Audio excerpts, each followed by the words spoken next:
Yes.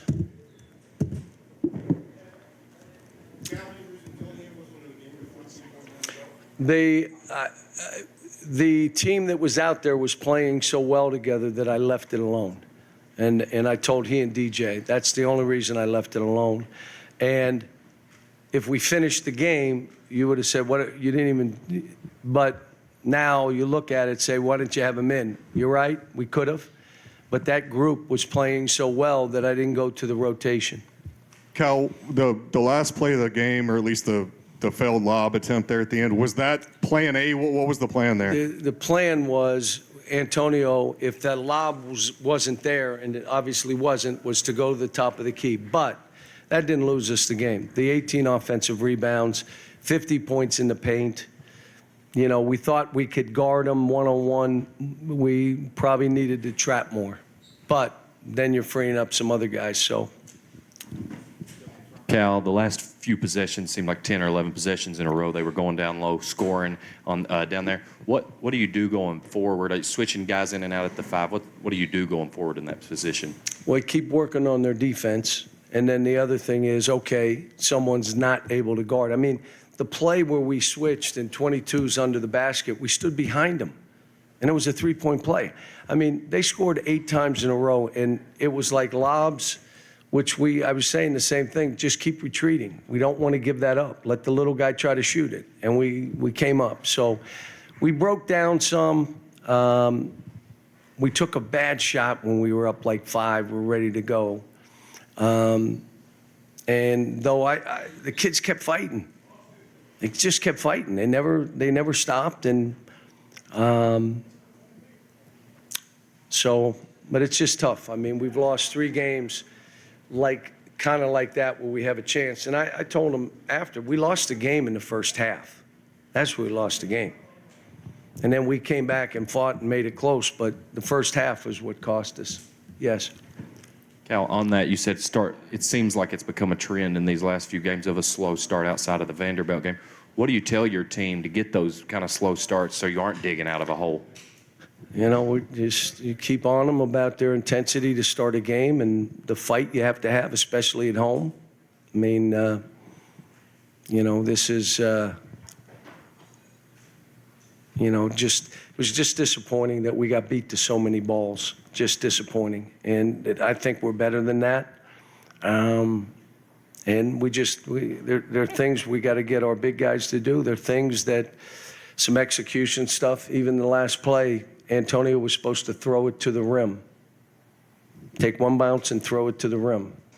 He said he grabbed me. I knew he was going to grab you. That's why you were throwing it to the rim.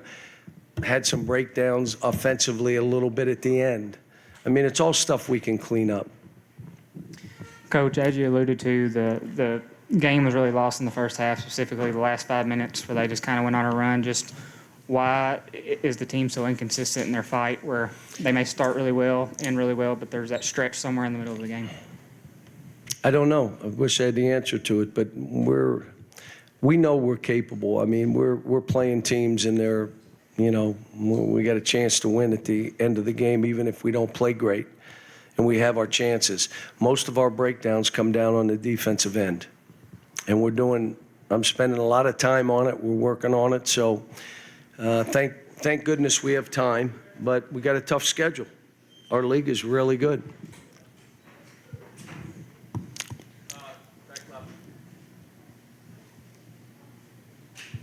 John, you guys have lost 3 straight at home, all fantastic crowds. How frustrating is it to not defend home court? I want to tell our fans that how much I appreciate what they are doing for this team or what they're trying to do.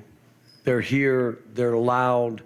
When we needed them, they stood up, they went, you know, and then this team needs it. And I just say stick with them. And I appreciate the fans. And, you know, you walk into this building, and it's packed like it's been for 3 games.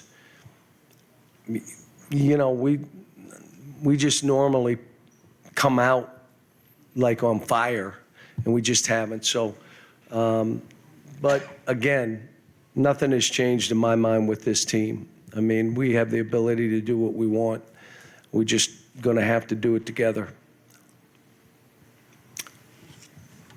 Oops. Yeah, it's a young group.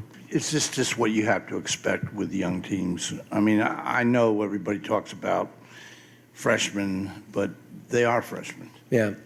And, you're going against a veteran team that really executes what they're trying to do at the 4-minute mark.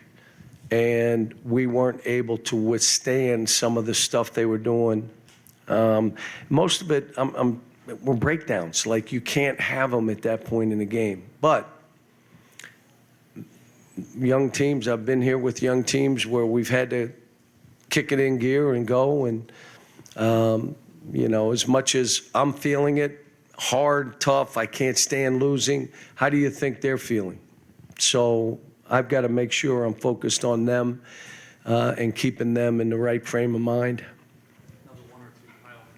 Cal, pick and roll defense has been sort of a struggle, and all three of your big guys have been in and out and missed Trying huge chunks anything. at times. Has it? I mean, just in terms of their availability, how much has that potentially how they've been able to get comfortable in those situations? Well, Du and Aaron feel like they Yeah, sometimes look uncomfortable. believe me, we're working on it. And, you're talking about young players, and you're talking about kind of going off script a little bit at times, but they'll get it.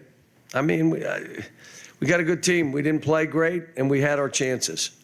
But give Gonzaga credit. They came in here to that crowd and withstood our run and made some baskets and did some stuff and stopped us. So, all right, let me go do radio.